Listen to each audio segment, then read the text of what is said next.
You know, Sama keeps calling Sauda my girlfriend. This fired referee never goes to me. Sure thing. Amaloji, Amaloji, Amaloji, Amaloji. Isn't that fun? Man, I am done. Hello everyone, my name is Sama. Some of you know me as a player, others I'm a fired referee, others I'm a team manager, but I do everything. But today I'm here as a conversationalist, and we're having this conversation over the truth serum. So whatever comes from here, it's just the truth. And I don't know when you're going to watch this, but today is Matters Day. We are shooting this Matters Day. And speaking of the Uganda Matters, there's a particular one was called Gonzaga Gonza. and the Uganda referees also have a matter of their own. It's called Gonzaga Mayanja. And he's the man I have here with me today. So Gonzaga, it's nice to catch a beer with you today, and nice to see you. Nice to see you, Sama. First of all, happy Matters Day to everyone that will be watching this. Yeah, I'm happy to be here, and I'm happy to share and talk about my experiences. Okay, before you even introduce yourself, I think before you introduce yourself, there's a question that has been going on for a while. How much were you paid? Guys, FlexiPay never paid me any money. But I respect FlexiPay and the support they are bringing to the game and everything they are doing. So you're now a FlexiPay ambassador. I'm happy to be the ambassador, even when I've not gotten anything. Did you get income tax? I don't know, payee from that? When it comes, I'll gladly welcome it. But for now, nothing has come to my pockets, and I'll be waiting for it, FlexiPay. Okay. But you've been away for a while. Recently, the news that you retired, we are going to come back to that later, but how is life on the other side? How does it feel being away from the refereeing, that stuff?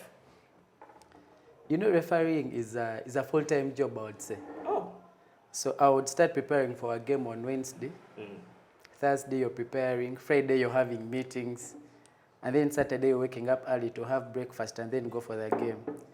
So by the time you rest, you're very tired. But now I have a free Wednesday, I have a free Thursday, free Friday, and then I can do Thursdays. I can go to Leboti, I can go to Silo, I can go wherever I want to go. So I feel rested, and I'm happy that I'm enjoying life without having to look around. Who is seeing what I'm doing? Who is checking if I'm taking a beer or water? Like, I don't have to do that anymore, and I like it. That's interesting. I go for games on Saturday. I sing Amaloji, Impiyama Shambane. So there is so much I'm doing that I never experienced at that time. Okay. And to me, it makes me get to have a feel of the other side of the game that I didn't know about. Okay. So it's interesting for me. Okay, but before we get into this other deep stuff and all that stuff, what would you say is your best experience as a referee? Yeah. Okay. Let's first start with the best experience. Okay, you can give us good or bad, but apart from the Walukwa, we'll get into that later on. But let's start with anything else apart from that, good or bad experience as a referee. I have had so many good experiences, but before, guys, there are guys that don't know me, Sama. Introduce me. Man. Okay, let me introduce myself. If you failed. Okay, fine. My name is Gonzaga Mayanja. So many people call me Gonzalo, a name that I got in high school, and so many people didn't know that I'm called Gonzaga. I had a friend that would go to the class list and correct my name, and she would always come and ask me, man, why do they write your name as Gonzaga yet you're Gonzalo? So I didn't want to explain myself that, man, I'm Gonzaga, I'm just trying to be cool. But Gonzaga Mayanja, Gonzalo, a former referee, and I served for 8 years as a referee. Wow. Or even more than that. 8 is a lot. And I chose to leave for reasons that are beyond me, and here I am now. Yeah, so my best experience, I had so many experiences, some good, some bad, but my best, some were on pitch, others were outside pitch. And for some of those that were on pitch were when I just started refereeing. I'm a new boy, I'm in my first year, and we host the very first the very first Kings of Rugby tournament at Makerere. Oh, I remember that one. Yes, I remember that. Before World Cup, during the World Cup, before the World Cup, 2019? 2019, just before the World Cup. Yeah. So we have 4 teams from South Africa, we have teams from Kenya, and the pitch was looking very beautiful. It was like an international tournament for us. So I refed. I thought I'm going to ref up to group stages, but then I'm allocated a quarter final, and I'm like, this is beautiful. For a new ref, this is nice. Then quarter final, I do my quarter final, then I'm allocated a semi-final. That is when I got so excited and happy, and I'm starting to love refereeing now because I'm getting this game that I didn't expect to get, and I get a semi-final. Then I just moved out of the pitch after my semi-final. They pull me to the side and tell me, you are doing the final, go warm up. I don't know if I warmed up, but I was smiling. I was smiling, I was very happy. As if it rained that day. It did rain on that day. Oh, it rained. Yeah, so I do the final, Nkosi and UJ, the University of Johannesburg. And it was my very first big game. A game that I enjoyed so much. And to me, that's like my best moment as a referee, and I'll never forget that, because this little boy that no one knows played, no one knows as a fan, comes into refereeing a few months into, gets their first final, a big final that no one expected him to do. I felt believed in, I felt trusted and all that. So I'll never forget that moment. Yeah, there's that feeling that comes with doing the final. I get. So didn't you get that the jitters, all that stuff? Like you're a bit nervous, you know. You're officiating guys from South Africa. It can be a bit intimidating because you feel like South Africa, that's like where the home of rugby almost. But so didn't you feel like a bit intimidated during that? Surprisingly, I wasn't, like, because I'd done University of Johannesburg games from the group stages, because I did all their games, and I was comfortable with them. We're having conversations on pitch, and maybe they saw me fit, man. It's Gonzalo, you know what you're doing. So by the time I got there, I was confident that I know what I am doing, and like I was just excited, man. Like I didn't even think about what was going to happen on pitch. I was just very happy to get the game, and that being your best experience, but would want to know, like, what got you into refereeing? Like, I have a theory. There's a time we were playing Friday Touch at the graveyard, and I gave you a good step, and you never returned to playing.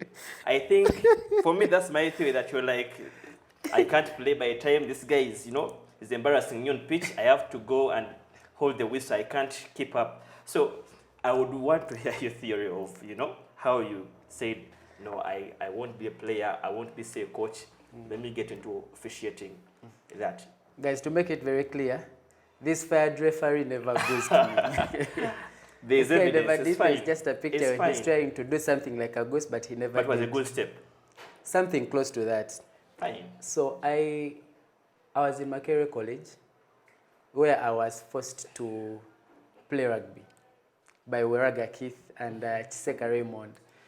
I was just there. I didn't want to play, but they saw me with speed, with the knowledge of the game every time we were playing touch. So they were my friends. They forced me to play the game, and some game we were playing in high school. And after that very first game, I never looked back. So I started playing from then we got to campus, I'm still playing. Of course, when I started playing, I got the interest. I loved the game more, and after that, I never looked back. I became a proper player, one that Sama could have a chance to play with. So after that, we go to campus, and even now, I am a very small player. And petite. Yeah, petite, like that's So I tried to get into a club. Seka, who forced me to play the game, tries to register me into Rams. He tells me, you're going to come play for Rams and all that, but I never attended a single training session of Rams because I didn't see myself playing for any club. Okay. Because I didn't play for a very long time. So I didn't see myself as a player. So I didn't go. So that was VAC. So campus comes, we all go to Makere. And Makere had Good Friday Touch. We'd play Good Friday Touch every Friday with so many players, many superstars, who are superstars now, and they were not superstars back then. Yeah, the likes of Casito. Casito used to play with us. Casito, Massa, Chisiga, all those guys. Chisiga, they all used to play with us. And those guys made me want to be part of the game. Yeah. But I didn't know how to be part of the game. At that time, I wasn't interested in being a ref because I would see the abuse that they get, and it's not something I would want to do. Sure. So around that time, Tseka had become a ref. Tseka, who was my very good friend from then and now, had been a ref, and we were seeing him ref, and then we host the Africa Sevens. Then we see Tseka refereeing at Africa Sevens. He didn't do any touch as assistant ref. He was an in-goal referee. But he was very kitted up, and we're like, this is our blue, white, what? This is our guy. Our guy is refing this. I want to be a part of this. Yeah. So after that tournament, I told Tseka, it was actually me and Umaru, because we were in the same hostel. I tell Umaru, man, Umaru, I think we should go and be referees. Yeah. Because if Tseka is doing it, why can't we do it? So I go tell Tseka, man, Tseka, we want to be refs. So anytime there is a training, please call us. So Tseka told me, this is what I want to hear, and I'll call you guys surely. So Tseka calls me when there is a training. I go with Umaru and, of course, the other guys that I joined with, and that is how my journey started. Speaking of the start of the journey, I also remember like how my journey started. I remember it was you and Tseka who were telling me, Sama, you no longer, because I remember I was just done with university, or I think I was getting done, and I had stopped playing for a while. And you guys are like, Sama, come and referee, come become a referee. So the pressure, because every time I would meet you, would always tell me that. And that constant, telling me, come and join. I'm like, you know what? Let me give it a try. So I went for my level 1, and, well, until I was fired, apparently. I'm sorry we fired you, man. Yeah, but that's how my journey started. But speaking of this thing, like, how would you feel like the refereeing environment in Uganda is? Like, is it conducive to you? Because we've seen referees worldwide, how they're protected, but sounds like it's a bit different for the case of Uganda. But I don't know, I would like to hear your experience. Like, was the environment conducive enough? Did they give you enough support to, to carry out whatever you're supposed to do? I would say the support is there. The support for you to become a better ref is there. It may not be sufficient, but it's there, though most of it is peer-to-peer. Like how I forced you to become a ref, I would watch your game and give you feedback and do all that. So how I joined is I joined with Umaru, and then we come we find Wotimba, who was at the time younger than us. So we became very close. Me, Umaru, Wotimba, we became very close. We would give each other feedback, we would analyze each other's games, we would give each other opportunities. Because there are so many games that Union doesn't know about. So they would call Wotimba, we have games here, do you have referees? Wotimba would first, before calling anyone else, call Umaru, call me. And me, I would call Wotimba first, Umaru, then Tseka. Before Tseka started getting very busy with his work and all that, it would be the 4 of us, then Tseka got busy, so it was the 3 of us. So most of my growth, I put it to that team of 3, because they kept me going, kept me pushing, and it's not only me, it's all referees. So the support from the different bodies, the union, the coach of match officials, they'll see you today, but they may next see you again after a month or 2. But between that period, you're doing so many games. Something I cannot fault them for, because we do not have numbers. Yeah. You're going to find that Uganda has over, let's say, 20 referees, and we'll have 3 coaches of match officials. So the 3 will not be able to see all referees. So most of the growth is peer-to-peer. Unlike the other side, guys have workshops, guys have so many games. Yeah. And as a referee, the only way you can become better each time is by doing so many games. and being watched by people. So if we have very few games here, that means the games you're going to do in a year are going to be very few. Because imagine a ref like me, who some people became fans when I'm already a ref. If I tell them that I've not made 100 Premier League games, they will not believe. But man, it seems like you've been here for like 100 years. Like 100 years, but I've not made 100 years. So if you're doing very few games, that means your growth pattern is not going to be very quick and fast compared to the other guys. You find a guy in South Africa that has a schedule for a whole year. Oh, Josh. It was Josh Musenero. Yes. He left here, Uganda, he went to the USA. And a year in, less than 2 years. He's already level 2. Yes. And he's already doing games at the World Series, like he's already officially on the World Series. On the World Series, he's hosting that. So you can see that there is a lot of support there. Musenero had a coach assigned to him. Wow. A coach assigned to him. So here that comes in, but at a later stage. So when you're growing, it's more of your peers. And if you do not make it to the top, it becomes harder for you to get training. Because now I was there, I would be lucky to have a coach for every game that I am reffing. Because probably it would be a big game. Like there is so much involved, so much at stake. So they'd want to be there and make sure I'm doing a good job. And so if you find a summer that is reffing a girls' game that is under 20, they are not going to get the same support. You'll probably go do the game and go home. But if you're doing a girls' game that is a Premier League, let's say it's a final, it's a semi, you'll have the support. Probably from a top referee or from a coach of match officials. You'll get that support. So we need more people coming to the sport.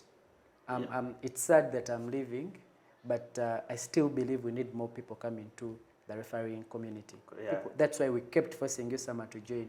Because we believe if we get all those people, some may not be very good referees, but they'll be very good CMOs, very good educators, very good all that. So if we get to match the number of coaches and players, maybe we'll get the support. The financial support will come, but let's first grow the technical ability. Then we can look at the financials and all that. But you know, you talked about the coaches, the fans coming into rugby and all that stuff, joining the referees. But what I would want to know is, from your own perspective, what are some of the misconceptions the fans, the coaches have around referees? Like, what do you think they normally say about referees, and it's not true, but for them they are convinced that's their truth? I'll put this very clear. You know, Sama keeps calling Sauda my girlfriend. Sauda was a Chadondo person. Sauda has never cheated for heathens. Utimba has never cheated for heathens. I have never cheated for Imbis. To make it very clear, people at Impis have never called me a good ref. And those are my guys. They have never called me a good ref. They keep telling me, Gonzalo, you're fake. You refuse to give us our win. So you see that people saying referees cheat for certain clubs because that is where they were before they became referees. It's not true. Referees are human who make mistakes. Sometimes they may be in favor of another team. Other times they may be in favor of the teams they used to. For me, I'm lucky that I didn't make any call in favor of the team that I was attached to. I'm only lucky, but so many refs have done that. So it is a misconception. It is not true if coaches, most especially. I'm calling out coaches because these are guys that are part of the sport and they need to understand better. You can't call out a referee for making a call against a team because you think they support that team. No ref supports that team. No one. I've done Marcos games. I'm putting on a Marcos jersey. And they're beating Marcos and I'm awarding tries painfully. But you have to award it. But I have to award it. I penalized them. We lost to Smack in the last minute.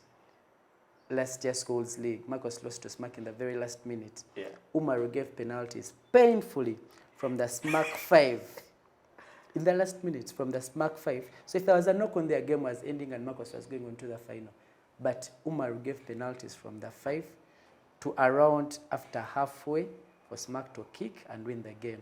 So you see that, but if Umaru had not given those penalties, they would say, he's a Marcos guy, he cheated for Marcos. So you get. So people say we support our teams only when we make an error. Sometimes which is not even an error, because what do you know? like fans, man. They're just fans. Yeah. They don't know so much about the law, so that's what they will say. But it affects us. Yeah, true. So much our mental and all that, so they should just accept that. I've just remembered the game I was made to do against Namilyango. It was at Hana. It was Namilyango against Hana. So I think it was a very tight game, but you know, like how you start and stop your watch. So there's a time I stopped my watch and I forgot to start it. It happens. Yeah. So I forgot to start it. So the game goes on. Then I remember, and I asked my assistant referees, and they're like, we thought you were keeping the time. I'm like, So I had to adjust and try to imagine the time in my head, which I've lost. So by the time I finished the game, the Hana people were like, you're cheating for Namilyango. Why are you making the game too long? But it was an honest error on my side because I forgot to start the watch. But I wasn't even cheating for Namilyango. In fact, like the times I game games against Namilyango, I would always punish Namilyango to show I'm impartial. Like, so I'm forced to punish a team people think I'm affiliated to make it look like I'm fair. You're fair, yes. Yeah. Otherwise, in case they call them the 50-50 calls, apparently people. But if you give those 50-50 calls to a team which people think you're affiliated to, they're like, Tabagambi, we told you. He's on that team. So I would understand that point.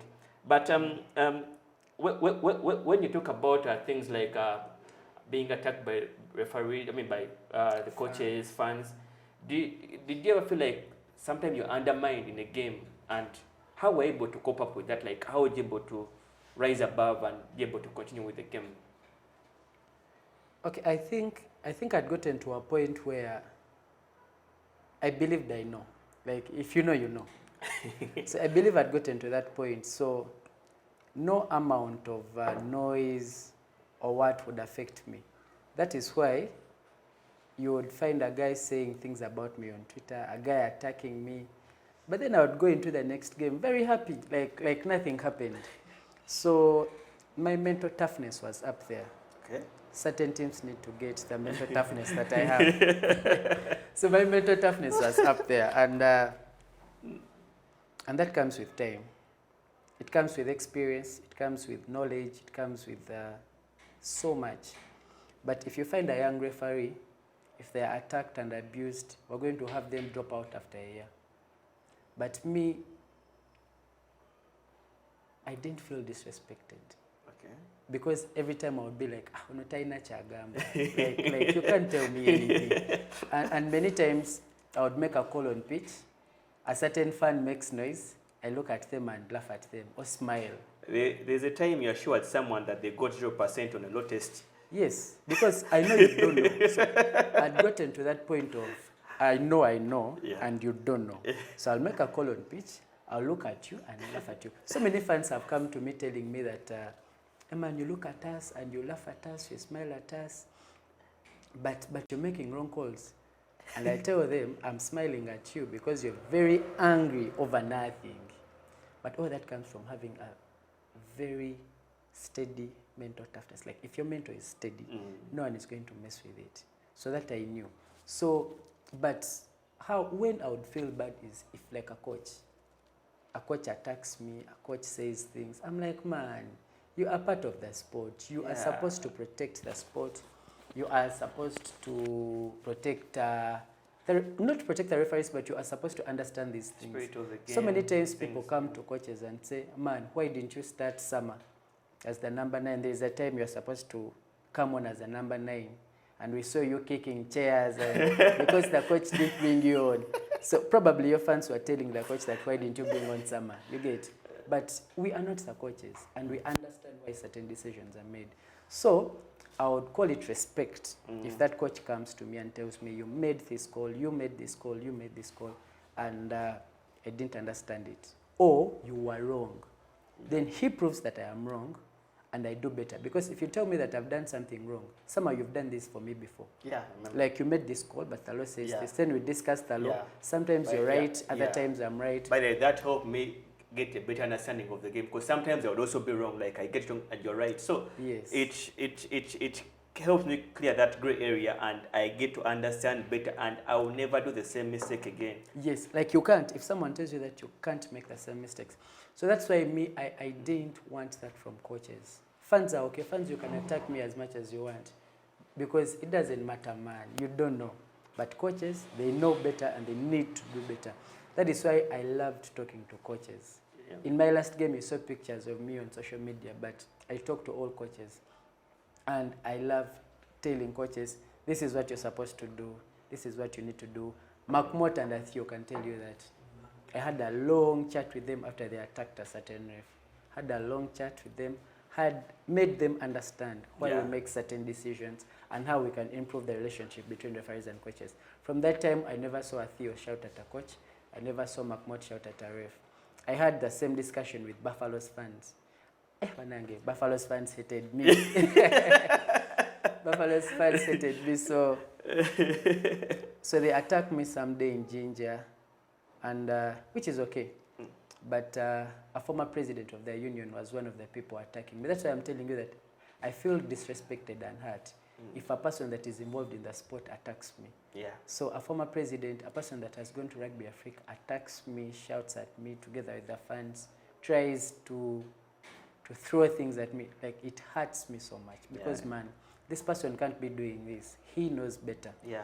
So I was like the most hated person at Buffalo's. So it didn't, like, you don't stop. Next weekend you allocated a Buffalo's game, you go and ref it. But one day I encounter a Buffalo's fan. We were out after a game, after sevens. We go out and so I'm seated somewhere in a bar in Bali, and there is someone else there, that Buffalo's fan that used to make so much noise. So he looks at me, I look at him. In my mind, I want to educate this guy, because I know if I educate this guy, he's going to go and educate the other fans. So I look at him, he looks at me. I look at him, he looks at me the whole night. So until he calls me, he says, Gonzalo, first come. So I go, we have a conversation. From that time, me and that guy became very good friends. Buffalo's fans never attacked me again. We became friends with all Buffalo's fans. Wow. They would find me somewhere, sit me, Gonzalo, how are you? How are you? They get me a beer. Even when I make a mistake, they understood the perspective. So players, coaches, people in the committees or the different committees do better. So that's, most I was disrespected is the last game I did. I know we'll get to that, but I still feel disrespected. Since we've gotten to that, we've gotten to that, man. We can't keep pushing this. That moment, what was going through your mind when, guys are walking off the pitch and, you're trying to officiate a game, you feel like you've been fair and just, and guys just bang the tables and then just walk off. What was going through your mind by then? No referee wants that to happen to him. True. And I was okay that day because, first of all, I knew that was going to go to social media. But among all refs, I'm lucky that you can't attack me on social media. Because I don't know these people. I know some of them, but people will come for you. You attack Gonzalo, people will come for you. Like, I'm lucky to have that. Yeah. So even before the game ended, I knew this is going to go to social media, but I was like, I have my guys, they'll handle that for me. And they did that. So that day I was okay. I was okay that whole week until I saw what was happening, how it was being handled, and it started breaking me. I was like, man, if referees are not this protected, if that happens to me, I expect a decision to be made and a decision to punish a team that walks off pitch, but they are not punished. It broke me, made me very sad. I'm like, man, this can't be the manner in which I live. I didn't live, to make it very clear, I didn't live because of that. I left because I felt disrespected, and I felt I didn't have the support, and I am never going to get the support. Maybe it will come in the future, but I felt like it was never there, and it has never been there. We saw games where players abandon games, referee banned, player keeps playing. Another time it happens, referee is sacked, team is let go. So it happens to me. So I observed the pattern. Yeah. and realized that this is not going to change. And the very decision I decided, the very reason as to why I chose to leave is I had a very bad season last season, if you remember. That is the time when, because I realized, man, I'm not good enough. Like, I told you, I know. Yeah. But every time I knew when I didn't feel up there. Yeah. So last season I didn't feel up there, so I struggled. They gave me a game at Chadondo, and Villa was winning their first trophy after 20 years. I had to call guys and be like, man, I'm sorry, I'm not available, I'm not coming. Just to go and support Vida, see Vida win a trophy after 20 years. So that shows you how detached I was from the sport. Like, I was mentally down. Yeah. But after the 15th season ended, I put in so much. I was like, man, guys, sevens, I'm locking in. I'm going to do this. So I worked on my mentor. I did sevens. I did, I think, 4 finals. I think I did 4 finals because I'd now set myself, I'd prepared my mentor, my brain, and my everything to go and ref and be the best that I believe I am. So I did well. Then 15s come, I'm still locked in. I'm doing very well, like really well. So we get to the semifinals and this happens.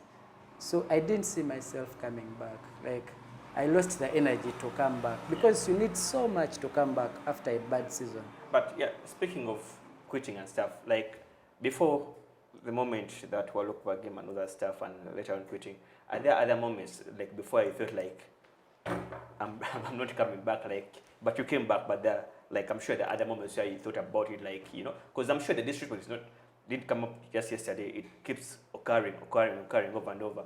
So I'm sure you had other moments whereby you felt like, let me quit, but you came back. So maybe you could tell us some of those moments you had, like, you feel like, I'm calling it. Surprisingly, I've never thought about quitting because of attack. Okay. Because of attack. I had a game in Makere where someone promised to run over me with their car, to shoot me. Someone was pissed that day. I was very pissed. I thought about going home and asking them to get an SFC guy to abduct this guy and beat them and assure them that they should never touch me. Because the guy assured to, he said he would kill me. Me and James Biarohanga. I never thought about quitting that day, surprisingly. Wow. And I faced so many of those where I never feel about quitting. The only time I thought about quitting was you expect to get a competitive game and you do not get it.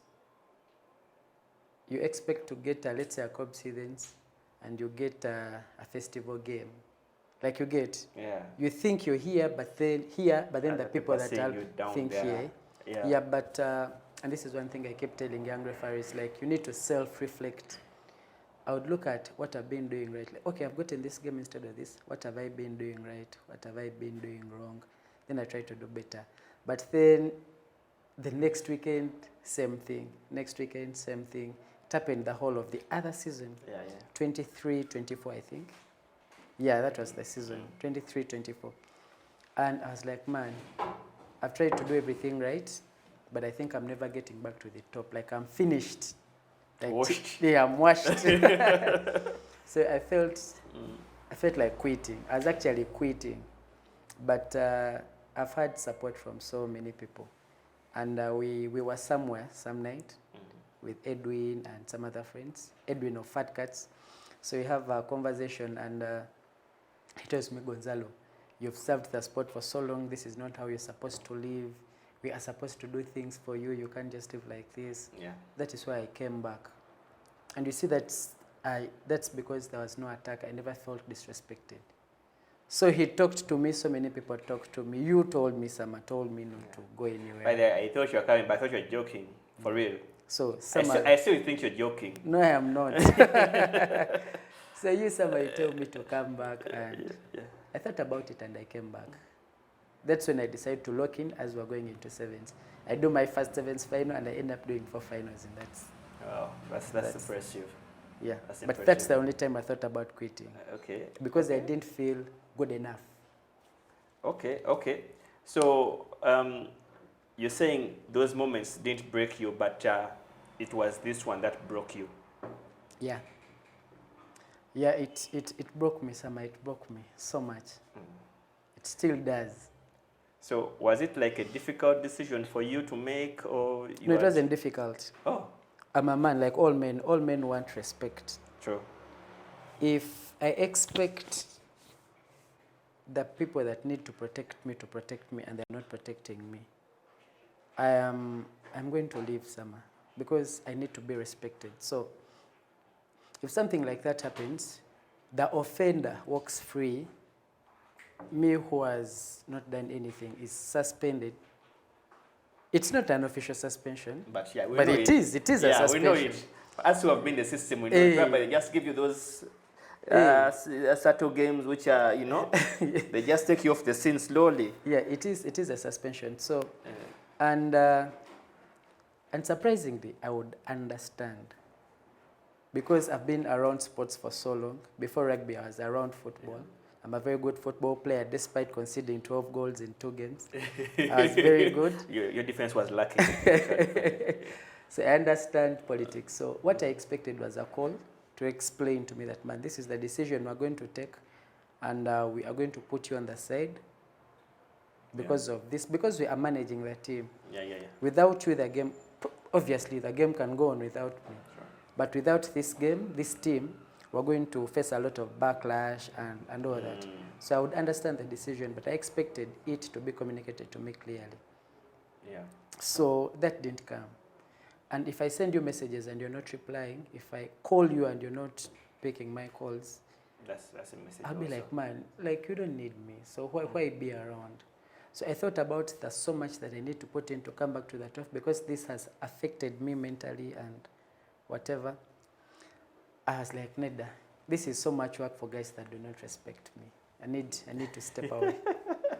So meaning that means you didn't get like any formal outreach from URIU or just around that, like No. from support?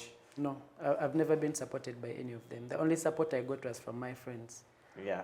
My friends, James Biaruhanga, Umaru, James, Mutimba. Those are my guys. Man. Those are the only guys that got to me. Oh yeah. And then my other friends that are not referees were telling me, man, Gonzalo, this is disrespect.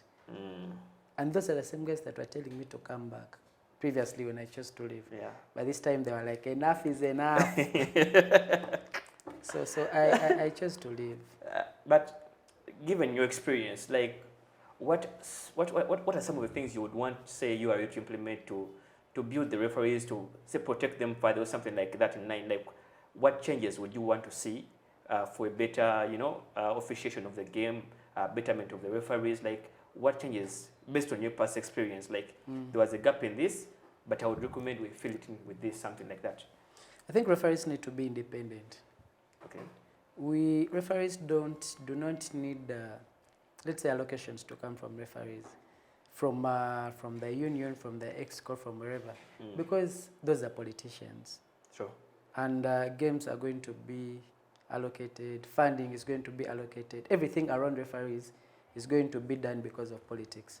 But if referees are independent, they will make decisions based on facts.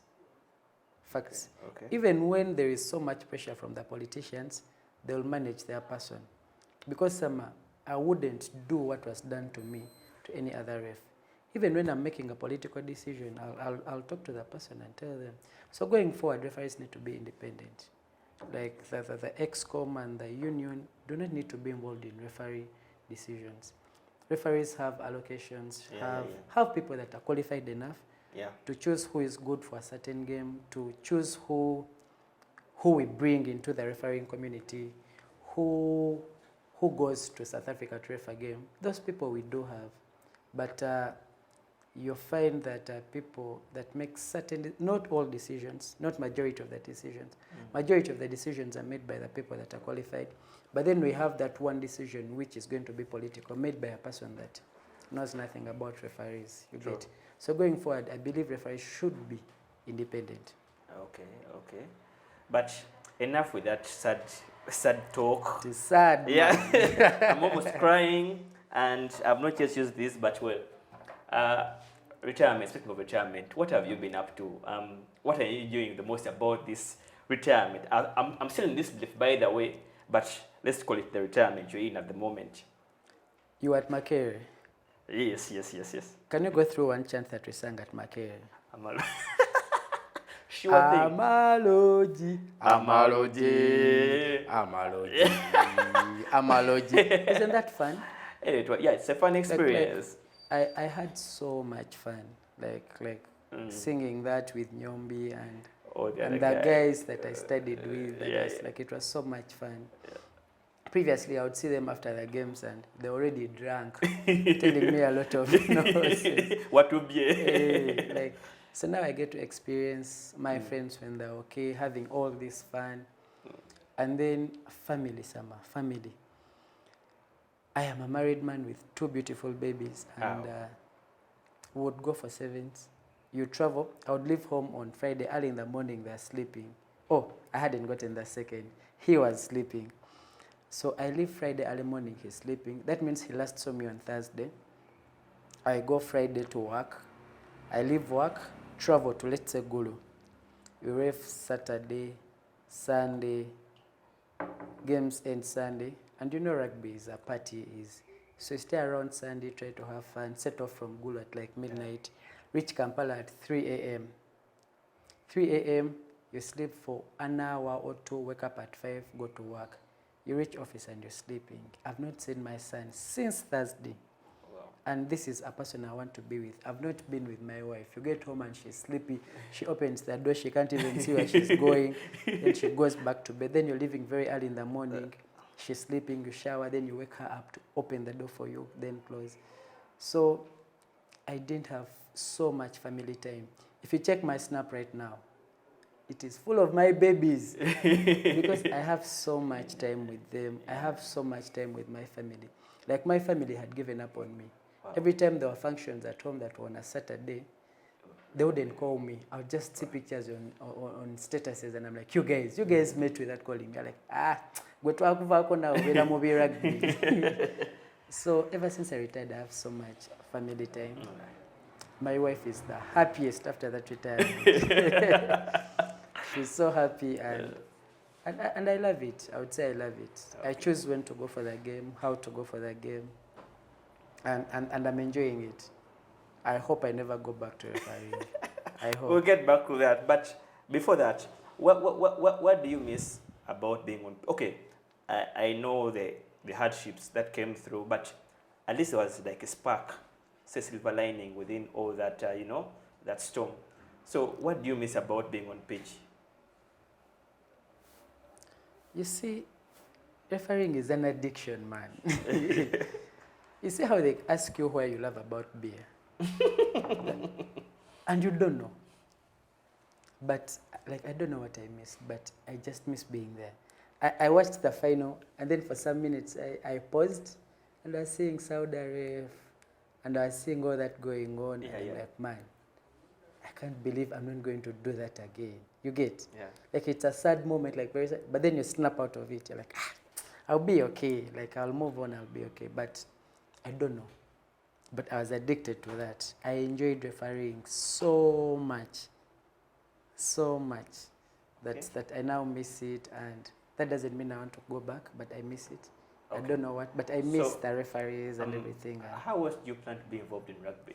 Last time I had a chat with you, you told me about local consultancy, but of course you're already fan, you're local consultant or what, I don't know. So what capacities do you want to be involved within? Because I wouldn't want you stepping away entirely from the rugby, the sport at all. But so I would want to know maybe could tell us what could keep you a bit around so that we can see you maybe every weekend, even once in a while, but a bit around the rugby circles. I've tested being free. Being free, free-minded, and I don't want to go back to not being free. That is why, despite the fact that I'm one of the leaders in the refereeing community, that is all I'm going to do. I don't want to be a coach or what, because then I'm not free.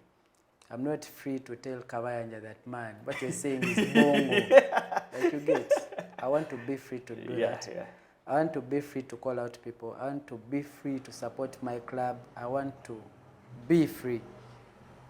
So maybe I can do law consultancy with a team, law consultant and trainer. I have no club yet. If I do have a club, maybe they'll announce, maybe I'll announce. But that's something I want to do because I enjoy it. I did consultancy for a team towards the final, and I was happy seeing what we talked about being implemented and working for them, and it made me happy. So that is something that I want to do because, like I said, I know. I don't want all that I know to just be washed away. Like, I want to keep using it. So I want to do training and consultancy for teams. Oh, that's good. But I'm sure there are other young referees or people who aspire to be referees out there. Maybe you could tell them, you know, what they should try to do to reach your level and maybe not retire and get the mental resilience to power through such things. And also maybe you could also tell us what does it take to get up to your level, because you're going to level 2 and you almost up going for the level 3. But maybe you could tell us what it takes to get up there, and what maybe the other young referees, people who've been aspiring to be where you are, could do to get there.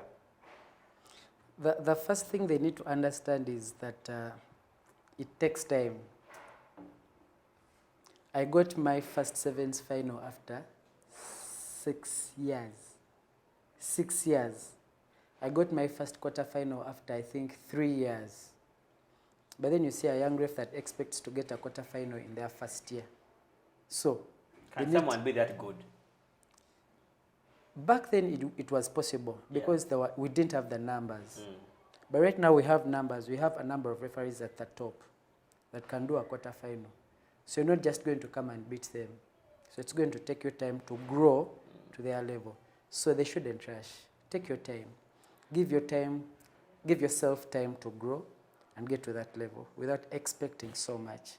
I didn't expect to be called by Rugby Afrique. You see, I was running touch at Nambole. But I was happy. I was like, hey! I'm like, this is huge. But then you see, if I tell someone that I'm going to run touch at Nambole, they would be like, you're running touch at RAC, what? Just running touch. My guy, it is not easy getting there. And I've been around for 8 years. So they should give themselves time to grow and get there. Yeah. The other thing they need to do is listen. Listen.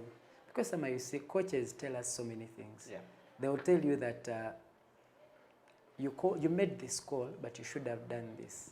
Do not argue with them. Because at that time, you're just from a game, man. You don't even know if you made the right call or what. Give yourself time. Listen to them. If you have a question, ask. Okay, I made this call thinking it's this, but what would I have called? Like, ask questions. But after listening, do not try to argue with them or be so defensive. Because if you're defensive, no one is going to want to give you feedback. I'm like, man, every time I try to give this guy feedback, he's just being defensive and all that. So they should listen. So the first was time, then listening.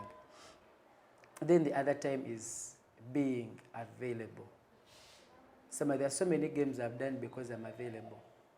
If we need someone to, Congo has come to us and they need a ref who is available. If I know every time I call you, you're available. Yeah. I'll call you first. Instead of someone that I call like, you're not available. Yeah. So you're not going to get to people's minds first every time they're looking for someone. You're not. So who is available will get the opportunity. So always be available. And then talk to your fellow referees, man. Yeah. You see some peer-to-peer reviews help so much. But you see some guys, they ref a game. After the game, they disappear. Like, you're going to struggle growing because no one is going to tell you what you did on pitch. No one is going to help you. Yeah. And then be humble, man. Yeah. Me, I was humble even when I knew. I was humble to listen to anyone. So if they have those, then they need to read a lot, watch a lot. Because there is so much that we learn from TV. Yeah, true. We learn from reading the law. Yeah. And anyone can teach you anything. You can find a funny guy. True. Asking you something, but he asks you a question. In that moment, because he's just a fan, you try to be defensive. You're like, but then you're like, Then you go back to the law you read, then you clarify. I'll give you an example. I think 2 weeks ago, I was officiating an EP session. Coach Kamba called me to help them. So there's a player called Ethan Mugabe. He told me I'd gotten a call wrong. I was very sure I was right. We even bet money. I'm like, I'm going to bring the law book and we go through it. We bought 50K. So I brought out the law and I was saying the thing, what he was saying, it was the right call. I'm like, you know what? I'm going to give him the 50K. Because first of all, I was impressed that, because he's a vacist. Hey, I was impressed that he takes time to know about these things. And then he's able to come and look at me and say, Sam, I got this wrong. And I was like, you know what? Normally when I make such bets, I may not pay. But this time I was like, you know what? Because he's a young boy. Yes, I like, you know what? I'm going to give you that money. Because it's impressive. Like when you see someone, you know, challenging you and they're right. Because not only does it help him, but also me, it helps me. You grow. I can never make that mistake again. Yeah, so I was really impressed by him, and yeah, shout out to him if he's watching. But speaking of, you know, the impact rugby has had on your life, I'm sure there are other things, you know, which are off pitch, which rugby has imparted onto you. What are some of those maybe you could be able to disclose? Rugby has done so much for me, like so much. But then I've also lost so much because of rugby. My first job, straight out of campus, I go face a panel, very first panel. Then I have a second interview, and on the second interview, because I was never scared to put that I'm a rugby ref on my CV. Wow. I was never scared. So I'd put it there. So this lady comes and sees that I'm a ref, checks my CV. Then she says, you are the ref? Then we talk about rugby the whole time. She asks me about her brothers. Do you know this person? Do you know this person? So because of rugby, I got my first job. Wow. And that was my very first immediate boss. And we did so much together. She taught me so much because she's not even a person that watches rugby. But then because she has siblings that play rugby, she liked me so much. We did so much. She taught me so much. That's how I got my job. I keep telling people how I got my passport. I never lined up Sama. Someone at the union hears that I'm struggling to get one. They make their calls. I go to internal affairs, they pick me from the gate. Take me, fingerprints, picture, go home in 15 minutes. And then the number of people that I know. Sama, it's so rare for me to go somewhere and I sort my bill. It is so rare. Even in places where I don't expect to meet people. I meet guys that I don't know, they're like, man, Gonzalo, just have this drink. Let me sort your bill, let me do it. So those are so many things that I've gotten out of rugby, the number of people that know me. But then it's also a disadvantage because many times I'd want to go out with my wife and there is no interruption. but then I'd celeb. But then you get to a restaurant and then you're looking around. And then you ask, why are you looking around? And you're like, man, I'm trying to make sure no one knows me. Then after looking around, you don't see anyone that you think knows you. Then after some time, after a guy puts in a few beers and they're confident, they're like, Gonzalo, my guy. I didn't even know the person. So I would say it's a negative because you can't have a private life. The only private life you have is when you are at your home. Yeah. So sometime I visit my sister. She was working at Mchikobo. She had a shop there, and I go to check on her. Then there is someone opposite the shop saying, "Gwenefa leo mufu, gwenefa like man." Like, man, this is my sister. I'm supposed to have some privacy, but there is this shop owner that is shouting at me. And then he becomes friends with my sister. Up to now, they're still very good friends, just because of that relationship. But then also, on the negative, there's a job I lost because I'm a rugby ref. Oh. I get an offer, everything is set, I'm going to be presented, and contract and all. Then someone says, I can't hire a rugby ref. Wow. This guy will not have time for me. These guys are violent. These guys are... So I lose Moving that. up and down. Yeah. So we can't have someone like this. So I lose that offer. So there is so many positives, but then there is also a few negatives. Okay, yeah. This goes out to the fans who think rugby is about negotiations and taking alcohol. People, please, rugby has got a semi-corporate and corporate audience. You can get job connections. It's even better than those other places you go to or what. But but looking back at say your journey, what would you say is your proudest moment? Like this was the moment I feel like I'm on top of the world. Would you say, okay, I had so many very good games, and then times when I was very proud of myself, and I'm like, man, katito ina chongamba is when a random fan comes to you after a game and says, I have seen you grow, I'm happy with your journey, and you're doing good things. Keep going. You don't know this guy, but then he has been seeing you from when you were young. I'm like, these are the guys that appreciate me. Yeah. Yeah. And then the other time when I was like Toina Chongamba is last season I did the Ginger Derby, Walukova and Hippos. In my opinion, that's the best game I've ever reffed. Wow. And I did a game, like very beautiful game. We leave the game, everyone is saying, what a game, what a game. So I get home back in Kampala and I have so many messages. Everyone say, man, batugambye kyewakoze Ginger. Like everyone appreciated, like from my assistant referees just after the game ended, to the fans, to the players. Yeah. And I'm happy that the people that experienced that moment didn't keep quiet about it. Yeah. They put it out there that Gonzalo yatukobya whistle. So to the fans out there, appreciate the referees. It keeps them going.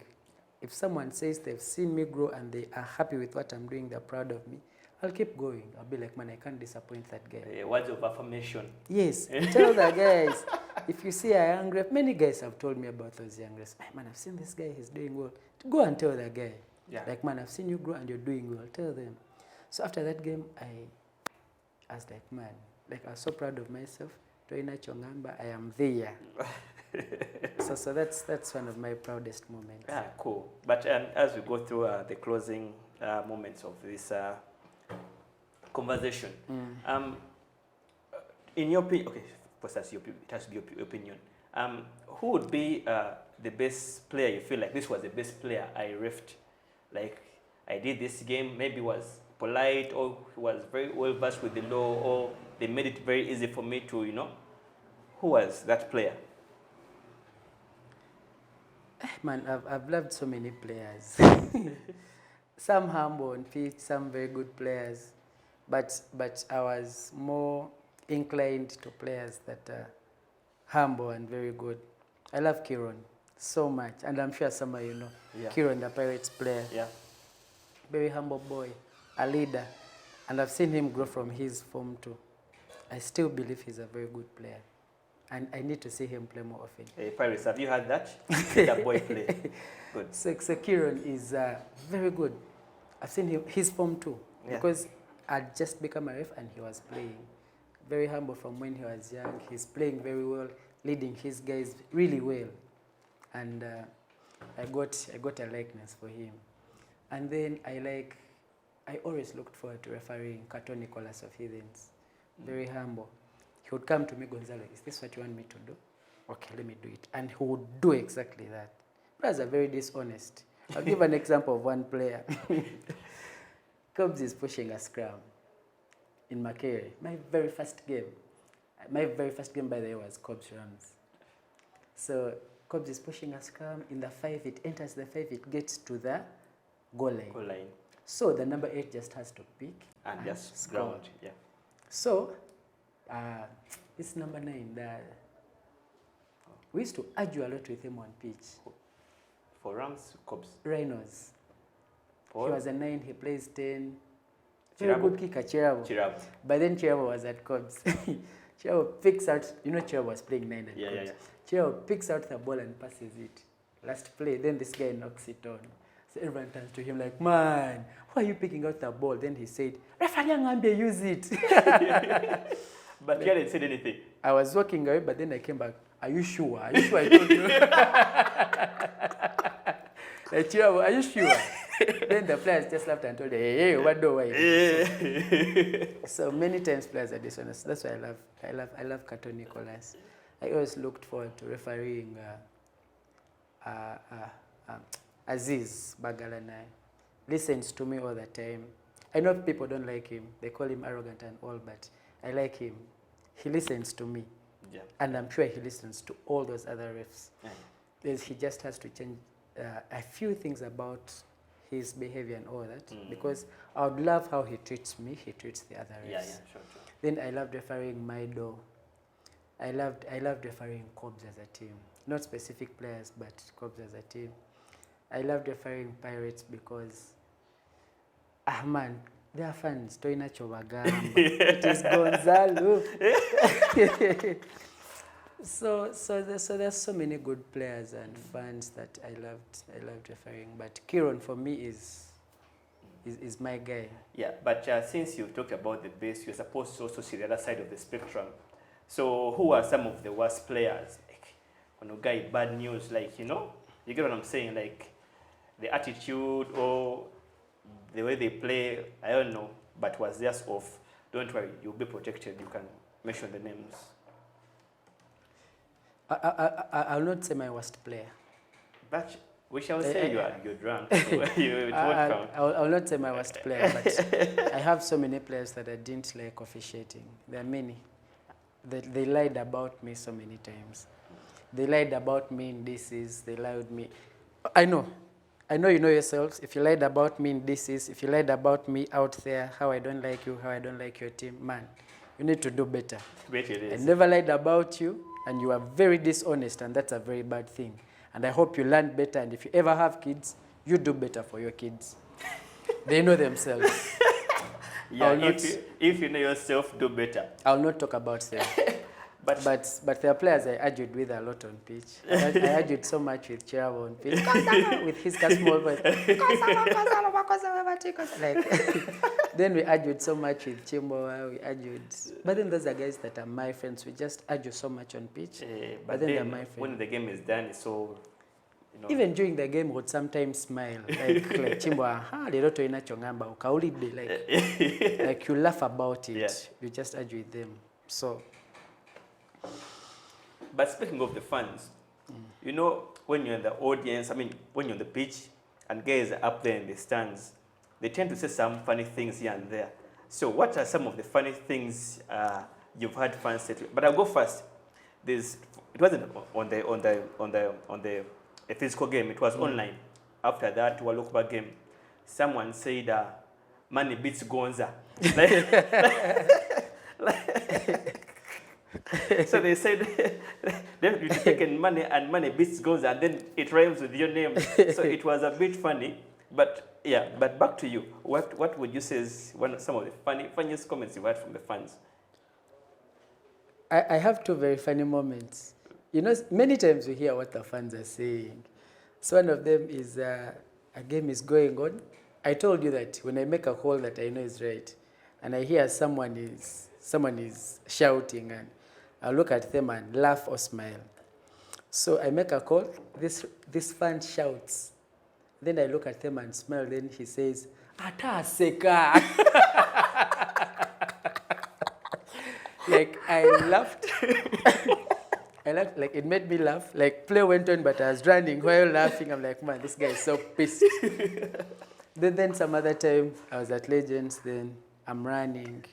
Like I know I'm small. No one is going to attack me because of my weight, and I feel bad. I'll actually take it as banter and just laugh. So someone in the stands says, "Kale go guru, kale." I'm like, man, what have my legs done? Then the other time was some fan said, "Gonzalo ba you know msasula guleya kabina tekuli." Like so many things were said by the fans, and they made me laugh. Like that made me so happy. And so you see that there is a relationship. Not everything is getting pissed, and you're like, man, why are you jazzing for my bum, man? Like I'll just laugh. So there's so many out there, but for now those are the ones that I remember. Yeah. We are coming to the end of our conversation, but I wouldn't want to close this before we talk about one of you've given us your best game was Hippos and Walukuba. But there's a game I won't forget you for. It was between Impis and Pirates on Women's Day. The game whereby you made the record for the most cards given out in a game. 7 yellow cards. You gave Pirates 3 yellow cards and Impies 4 yellow cards. But the thing about the Impies cards, the 4th card, you gave it to a player who was in an ambulance. The guy was being stretchered off. He's leaving. You told the ambulance driver, stop, stop. Open the door. Open the door. You went in with a yellow card as if the Eucharist. Tell us about that game. Guys, first of all, let me make this clear. I'm not the ref that has given the most cards. The ref that has given the most cards is Umaru Balikan. 8 yellow cards. And then the ref that has given the most red cards is Sama Emmanuel. 4 red cards in one game. They hold that record. So, Sama gave the yellow. If you tackle a guy high, and then you're too soft that in the course of you tackling, you instead get injured. So you give the yellow. You want me to forgive you? I send you off. Go to hospital, get treated, but you know I was sent off for this tackle. I got a yellow and then I got injured. Man, I need to tackle better. So I can't forgive you. But Sama holds the record for giving the most red cards in the game. 4. Okay, Gonzalo, as you're winding up this conversation, what legacy do you hope to leave behind? Like you've done at the end of the day, say you're done with rugby entirely, and you say you've passed on, or you've moved elsewhere, or you've quit the sport altogether. What legacy would you love to leave on? I don't know if I've left a legacy behind. I don't know. Because I feel like my career has not been very long. It's been long. So many people see me as a good ref, others are. But while refing, I was a ref that loved smiling on pitch, loved having conversations, talking on pitch, and so I was enjoying the game. So I wanted to be seen as the ref that enjoys the game. Like if you're very pissed and you're trying to shout at me, I'll look at you and try to talk to you and tell you to calm down. Like not just get a card and send you off. Yeah. Like I'll have a conversation with you. Like I wanted to be seen as a ref that has conversations with people.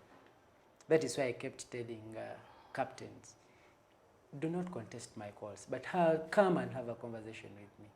There is a time I gave yellow cards for people that didn't cut their nails. Like time is off, we're just there. Then a captain comes and tells me, man, Gonzalo, I think guys are didn't cut their nails. Then I ask him that, man, are you sure guys didn't cut their nails? Because I remember telling people to cut their nails, but they didn't. So, but humbly, we're just talking. Then I ask him that if you bring me 2 guys that have been scratched by nails, and I can clearly see that they're nails, I know the people I told to cut, and I'll call and send them off. He says, hey, it's Kawa. They show me a cut, and it's clearly a nail. I called the guys that I told to cut the nails because I loved refereeing people that I know. I didn't want to say 9 black roll away. No, I wanted to say Sama roll away. Like everyone, I would penalize. Everyone knocks a man. They didn't ask number. Who? They just know it. Sama, you've been told. Bakugami. That's what I prefer. I wanted. So I called the people that I told to walk off and give them cards. So I wanted to be seen as a ref that has conversation. I didn't want people to fear me. Yeah. Come, talk to me, and I'll do what you want.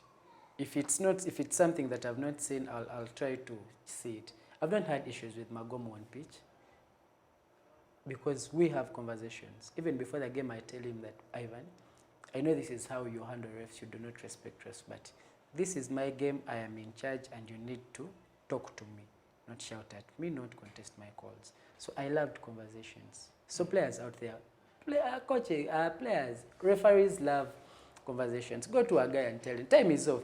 Because you'll be there you're just there waiting for the player to get treated, then they walk off. Go to them, talk to them, ask them to see what you want them to see, ask them about certain things, they can make them clear. But a referee has given a penalty and you want to talk to them at that very moment. I do not have time for you. Guys paid their money to come and watch them. So I'm not going to pause my time to listen to you. No. Wait for those times. I'll listen to you and not chase you away.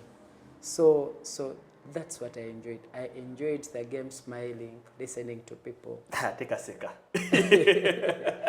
So that's how I want to be seen. Yeah.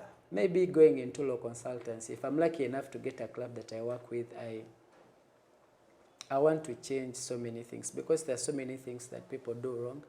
just because they don't know the law. I don't want to beat the law, but I just want guys to know the law and how they can use it to be better players. So that's another field I want to venture into. That's cool. So yeah, Gonzalo, as we get done with this, in fact we are getting done with this, we are done. Any say, just let's close this. What do you want to tell the public? Be nice to referees, be gentle to referees, welcome me to the other side now that I'm there. And stop telling me that you want me back, man. I am done. I'm done. I don't want to come back. Stop telling me to come back. Just embrace me and respect referees. Yeah. Toughest, respect referees. True. True. Thank you. That was Gonzalo. We had him here today, and please, if you're watching this, remember to subscribe to the Nalubali pages, all social media pages, YouTube, subscribe, Twitter, or you call it X, whatever. Please do subscribe, and yeah, we'll keep up with this, and maybe next time we'll bring you when Gonzalo has made a choice to come back. So in case it makes a comeback, he'll be here. But in case none of that happens, we'll try to find you something else. But keep it locked, and we'll catch up another time. Take care.